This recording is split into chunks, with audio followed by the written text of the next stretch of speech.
Je m'appelle Sophia, et cela fait 2 ans que je travaille comme secrétaire du directeur des opérations logistiques dans une entreprise renommée de fabrication et d'assemblage de véhicules. Je dois admettre que, durant cette période, j'ai eu peu d'occasion d'interagir directement avec mon patron, Renato Rodriguez, un entrepreneur de renommée mondiale et classé parmi les hommes les plus riches d'Amérique latine. Avant de continuer, nous vous invitons à liker cette vidéo et à vous abonner à la chaîne pour ne rien manquer de notre contenu. Et restez jusqu'à la fin, car nous avons une surprise pour vous. Renato était un homme extrêmement occupé, toujours en voyage ou en train de gérer des affaires importantes de l'entreprise. Ses visites à notre bureau étaient rares, et lorsqu'elles avaient lieu, il restait généralement distant et formel, se concentrant uniquement sur les sujets professionnels. De mon côté, je m'efforçais d'être une secrétaire efficace et discrète, en évitant de trop attirer son attention. Cependant, ces derniers mois, j'avais remarqué que Renato semblait me regarder d'une manière différente, avec une intensité qui me mettait légèrement mal à l'aise. J'essayais de me convaincre que ce n'était que mon imagination, qu'un homme de sa stature et de son prestige ne pourrait jamais s'intéresser à quelqu'un comme moi. Pourtant, je ne pouvais pas m'empêcher de ressentir un étrange mélange de nervosité et d'excitation lorsque nos regards se croisaient. Un jour, alors que j'étais seule dans mon bureau, Renato est apparu de manière inattendue. Sa présence m'a surprise, mais j'ai tenté de rester calme et de me comporter avec le professionnalisme habituel.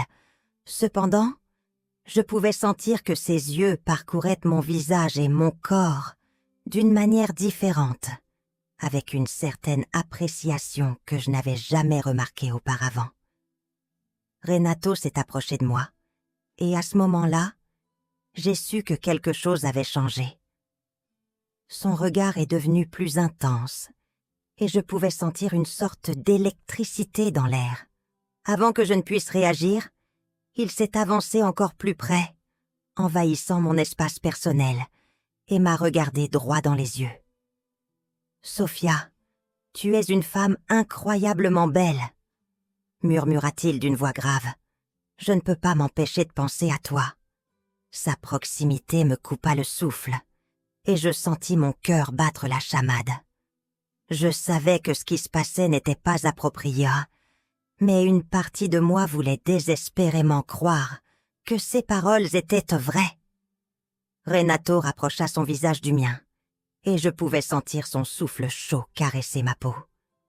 Avant que je ne puisse répondre, ses lèvres trouvèrent les miennes, dans un baiser doux et délicat. Ce fut un moment d'intense pureté où tout autour de nous sembla disparaître. Je répondis à son baiser avec un mélange d'émotion et de culpabilité. Je savais que ce que nous faisions était mal, mais à cet instant précis, rien d'autre ne semblait compter. Renato m'attira contre lui, et je me laissai aller à son étreinte, emportée par la passion du moment. Lorsque nous nous sommes enfin séparés, nous respirions tous les deux difficilement. Renato me regarda avec une expression indéchiffrable, et je sentis mes joues rougir.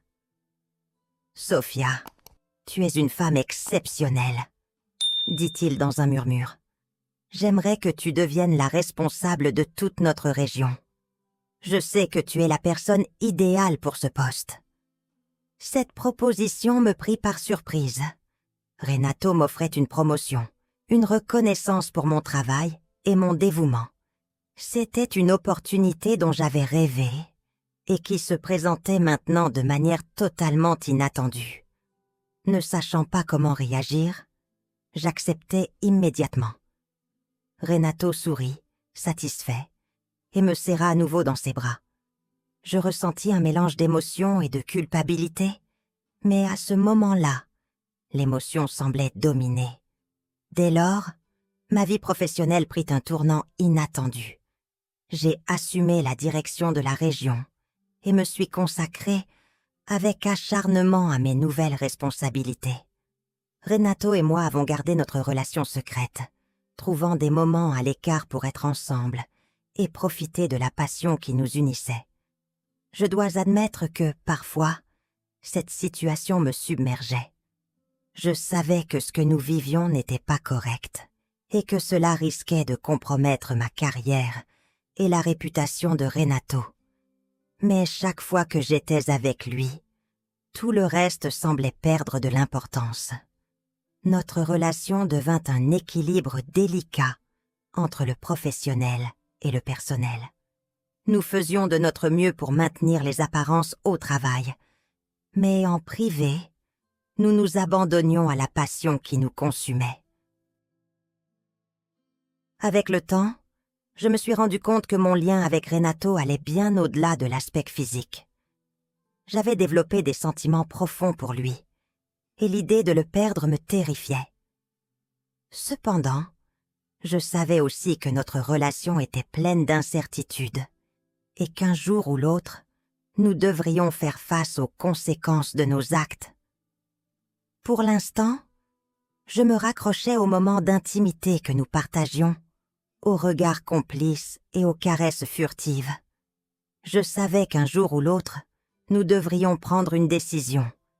Mais pour l'instant, je me laissais porter par la magie de notre connexion.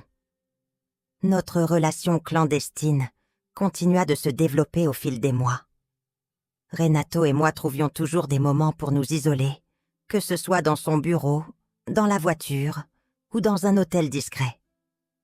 Ces instants d'intimité étaient comme une oasis au milieu de la routine, où nous pouvions nous abandonner totalement à la passion qui nous unissait.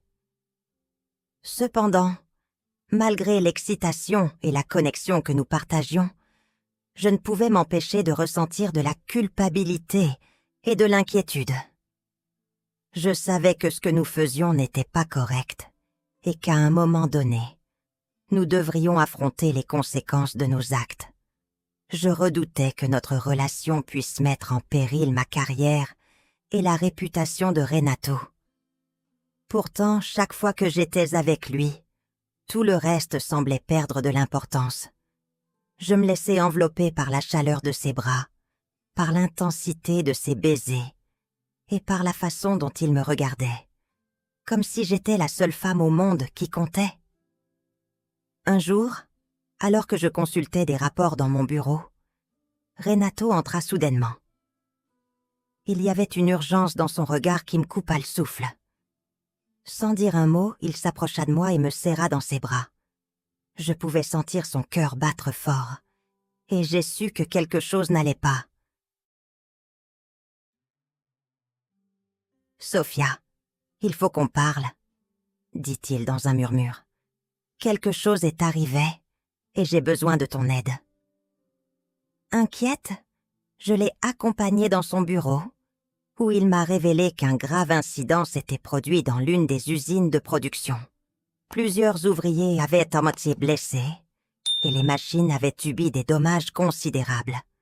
Renato se blâmait de ne pas avoir surveillé de plus près les mesures de sécurité. « J'ai besoin que tu t'occupes de tout, Sophia, » me dit-il avec urgence.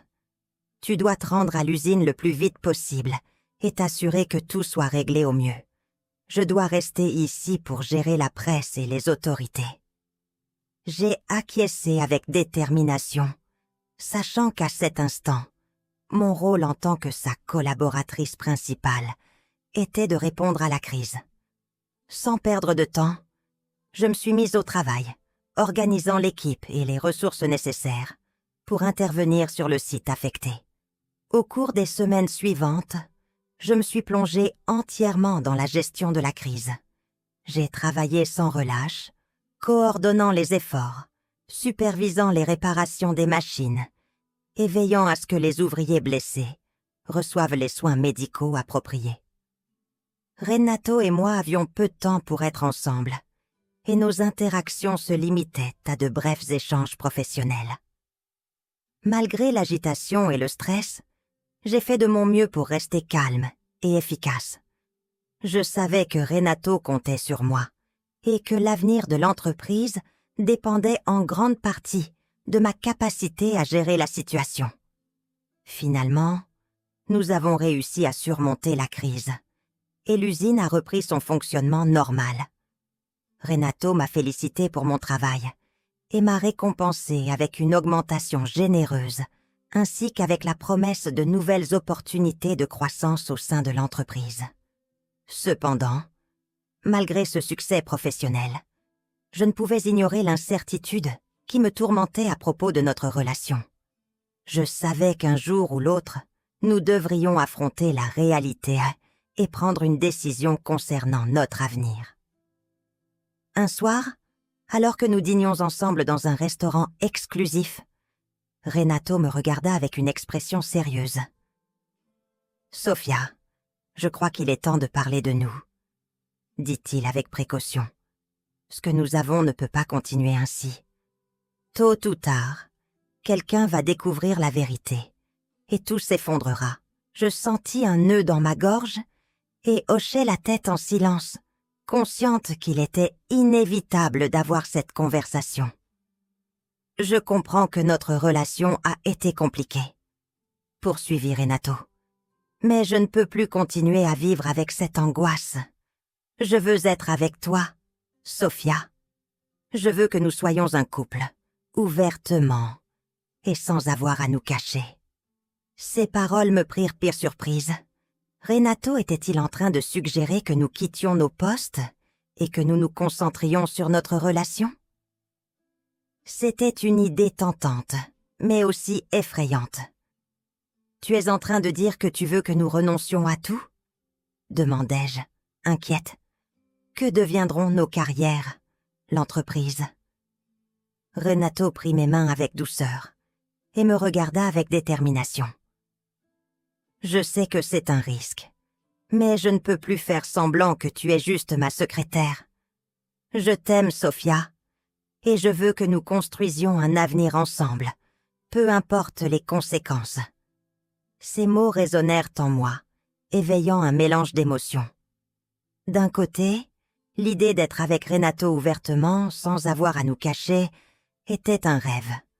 Mais de l'autre, l'incertitude, les ragosses et l'impact sur nos carrières me terrifiaient. Après un long silence, je pris mon courage à deux mains et répondis. « Renato, je t'aime aussi, mais... Es-tu sûr que c'est ce que tu veux? Es-tu prêt à tout risquer pour moi? » Il serra doucement mes mains et m'offrit un sourire rempli de détermination. « Oui, Sophia, j'en suis sûre. Je veux être avec toi, peu importe ce que le monde en dira. » Cette nuit-là, après avoir longuement réfléchi, j'ai pris une décision. En démissionnant de mon poste, je me suis lancée dans l'aventure de construire une vie avec Renato, abandonnant la sécurité et la stabilité auxquelles j'étais habituée. Bien que le chemin à venir ne serait pas facile, je savais qu'ensemble, nous pourrions surmonter tous les défis. Ensemble, nous avions osé faire le grand saut, convaincus que notre amour suffirait pour nous porter. C'est ainsi que se termine ce récit captivant. Nous espérons que vous avez apprécié chaque mot de cette histoire. N'oubliez pas de vous abonner à notre chaîne et de partager cette vidéo. Merci de nous avoir regardés et à bientôt.